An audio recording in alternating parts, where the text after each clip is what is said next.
Ina totally abasayo kodlala khona bekade bodlala khona bavusa indawo lapha phansi kwesihlahla xa ugqibo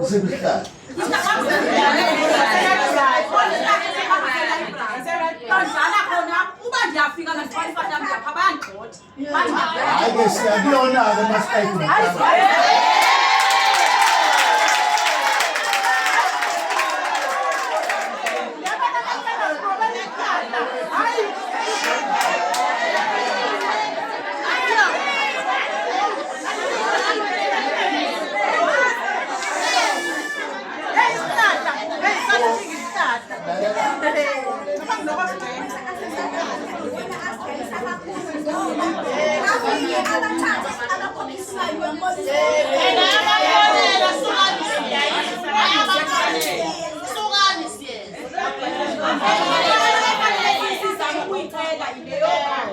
funeka amapolisa lawo kwamasipala ndithi ngawo agada lapha emgaqweni abangucwanga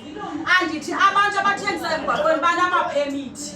for sure nabathengisa kwezi ndawo bathengisa kuzophanga phakathi nje umzekelo phayimese banephemithi but thina into esi-experienceayo thina abantu abanendawo yethu eyiholo yethu esiyiqashileyo basithengisa kuyo ibuhlungu because basithengisisa kakubi bona kuqala baphume emashelthini abo bezapha ngaphandle bazovala amakhitshi nabo bayathengisa sebethengisa yona le mali kwamntu ophethe khona kwakweya ndawo yabo naye nje usisehluleki kwayena because akakwazi ukontrola abantu bakhe abakwazi ukushiya amasheltha bethengisa phakathi emasheltheni baphume bayothengisa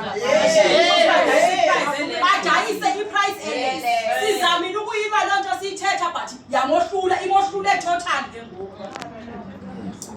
okay no kulungile sizoyilungisa bafethu mina ngifuna siyilungise sasa siyalapha siyaxoxa sisuka lapho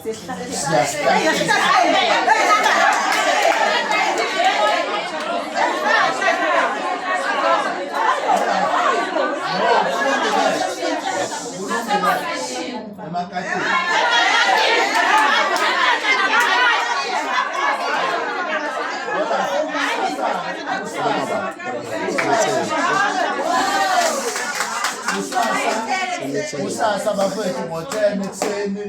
mina owami umsebenzi ukubiza bonke abantu abadibene amaphoyisa sizowabiza ngoba manje le nto le izolide ekutheni kuzegcine kuliwa phansi amaphoyisa adedela abantu badayise Ufonele mama, ufonele semithini nasizwakani phela ngamuka. Asibambeni kanjalo ke bafonele ngiyeza ke lapho ke sasa